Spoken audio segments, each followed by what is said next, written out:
everybody, Joel, moosedroppings.importsauce.com. Today we are doing a transmission flush on our XC60 all-wheel drive, which is the transmission TF80. We're going to walk you through, show you what we're going to do. We've already consulted with Vita, watched a few other people, tips and tricks. This actually isn't much more than an oil change in terms of investment in time and skill level ability. Our transmission is acting a little funny, and it's probably because we live at 6,000 feet up and down this mountain all the time. And mountain roads, it's just transmissions are not geared for the incline at just 99% of your driving. So we were hoping that this fluid change and resetting the fluid change indicator on there will hopefully save us, but we might be doing a tranny swap video for you soon, so stick around.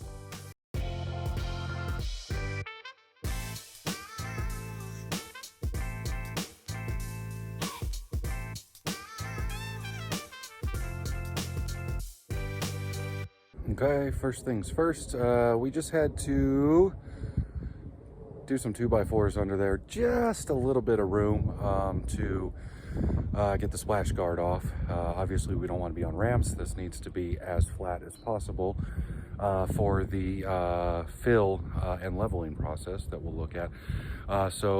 First thing, got this up just another inch and a half or so, and we are going to pull the splash guard underneath, which is 8T25. So we'll get that out of the way. Splash guard is off, and I can now see the drain on the transmission. We'll show you that in a bit. Next thing is we need to get access to the fill plug, which if you have the factory airbox, it is under there. We have the aftermarket Elevate for this guy, highly recommended. For the factory airbox, there's a couple of screws. You're gonna pull the cap, pull the filter, and then pull that off. And then for us, we're gonna get a few things out of the way, and then we will show you the fill plug.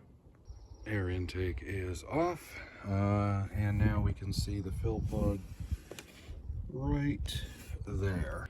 T55 is your fill plug. As always, we're going to crack that just to make sure that we're not going to have issues after we do the drain.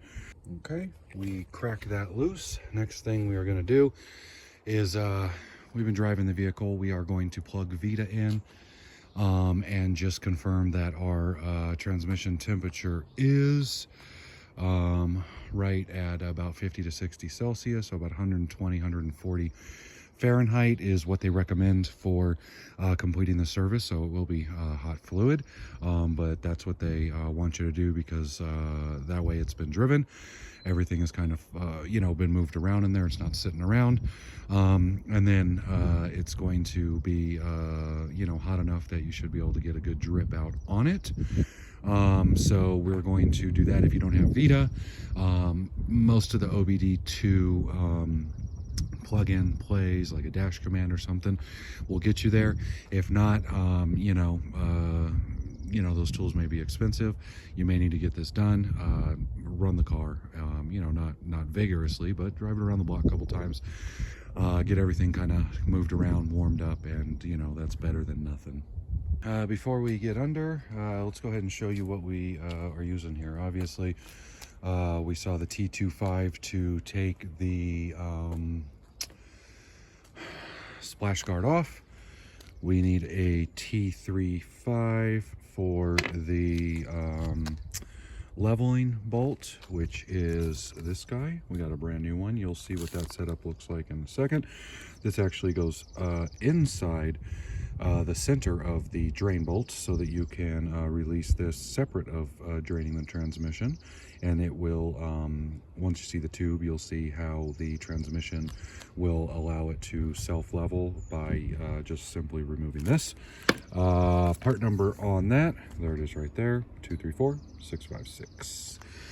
With that, a new O-ring, 234284. And then the crush washer for the whole larger drain, 234656. 657. Okay, so the kits, FCP, and then what we got from IPD. 8 quarts. Everything we've seen is you're like 8 quarts. It's going to be somewhere over 3, close to 4, but this is for doing a fill, run, flush, drain, fill, so that we can get a full cycle and then fresh stuff in there. To run it, there's a lot that's stored in the torque converter and around there, so we need to make sure that we get a good flush to try to get that out. If you're super anal and you had some extra money, you could even do another 4 and do 2 kind of flushes, and I bet you would even see better results by looking at the fluid after the initial drain to sample after the first flush and even the second flush. So we're going to get underneath now that the splash guard is ready. We're going to get our 235 suited up, and we'll show you what that looks like to pull first the leveling plug. Okay, underneath the car. Where are you? Here we are, right? So we can see there is our T35, dead center of our 17 mil Allen. So we have our drip tray right here, 7-quart drip tray, which should be sufficient. We're going to break that little T35 and let some stuff juice out there. See if I can get that on camera for you. Okay, we got lucky. Whoever did this job last over-torqued it. So we are stripped, and it is not recessed, which means we can't get that in. So we're going to have to try to get this guy off real quick. If this happens to you, we're going to try some vices and probably gonna end up having to order that whole thing, but might as well get the fluid out and see what we can do now. Luckily, the main drain wasn't torqued too much. We just got a quick vice clamp, and then we're able to break it, so that's good. So we're gonna take it all down in one piece here. Get ready for the gun show.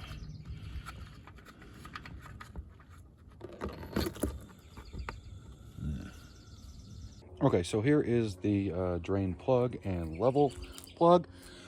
Hopefully on yours, the level plug comes off and then the drain plug comes off. But here's how it works, right? So this is up and down inside there. And when the tranny level gets to the top, it will fill up that tube, right? So after you do a fill at the appropriate temperature, you go back under while the car's on, and you pull just that center plug out, and then whatever is too high will drain out and leave the fluid level exactly, and this was manufactured to be exactly the correct height, so that the fluid level is even with that. So it's a really cool system, way better than the P1s where you know, you're pumping it in through the side, waiting for it to juice out the top, making sure that you got a level on the car and all of that stuff.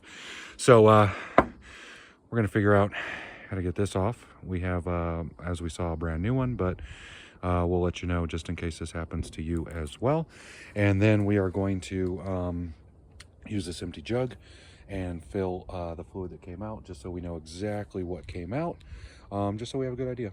Okay, so we were able to get that old guy out, and what we realized is they did not use this O-ring that is supposed to go on here, and they reused the bolt, so the inside of the bolt was already a little and then they didn't use that, and then they torqued the heck out of it. Metal on metal was heating up. It's just garbage, right?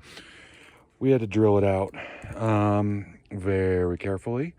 If this happens to you, I would recommend you can probably go to Volvo and get a new one of these, but anywhere, IPD, FCP, Volvo takes days to ship because, you know, we're not anywhere close to them, and I need to get this thing back on the road tomorrow. So we lost a thread or two on the top in there, but it still holds half the bolt. So for now, we're going to run it and order one of these up, and we can do another 4 quarts, and then we'll get that 2 flushes that we were talking about. But for now, we're gonna continue on.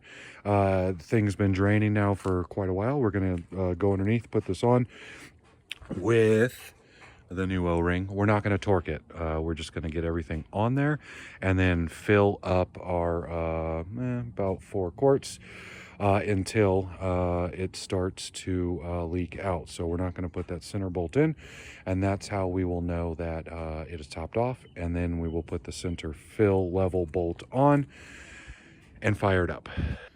Okay, so before we start filling, we went ahead and dumped this in just under 4, about 4. Hey, look, guys, we got a visitor on the moose droppings. Oh, that guy's taking a piss. We got a mom and looks like her baby right there. Not a moose, a couple deer, but yeah, it's a long piss, man. Okay, well, back to work.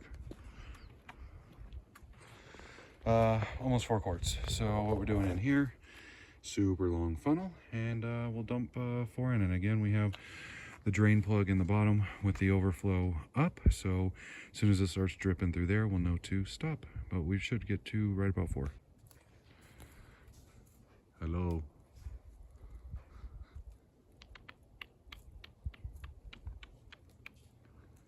Okay, so we got 3.5 in, and we can see it kind of coming out there. We will wait till that stops, and then we will put our guy with our O-ring back on. Not full torque, because we're gonna run it, and I'll show you that procedure as well. Okay, we are back in the car. We just turned the guy on, and foot firmly on the brake. Let's go ahead and hit that guy too, right? What we need to do is take it through on park, reverse, 1 Mississippi, 5 Mississippi, neutral. What we're doing is we're cycling through. The drive was a little rough. Go back up, back to reverse, back to park. And on Vita, it says when you're going through this procedure, you do want the RPMs at anywhere between 500 and 1,000. But idle is, 657, so you're good to go. I'm gonna go ahead and cycle through. We'll watch it up here. Reverse. Neutrals. The drive is real rough, man. I don't know if, might be a little late. Might be a little late. Right? That's it, right? Put off the brake. Kill it. Okay, so we will go to the drain and fill procedure once more. Okay, sorry it's a little dark, but that's what we deal with, I guess. Okay, bottom, main 17 Allen, torqued up 38 Nm. The little guy, 8 foot-pounds, but I just did hand tight on that. The fill plug is back in, hand tight on that. All our fluid is collected. We are going to put the air intake back on. And we're gonna leave the splash guard off for a day or two, just like when we do the oil changes on any of these guys, because we're gonna drive it around, get underneath, and just make sure that there's no drips, everything's holding up down there okay, and then we'll get back and put the splash guard on. So hopefully that gives you a good idea. We are going to plug in Vita and commonly known as reset the transmission adaptability, or the service indicator or the mileage on there, and then we'll see. Hopefully we dodged a bullet, but again, we'll see. It was getting pretty bad, and we may have been a little too late.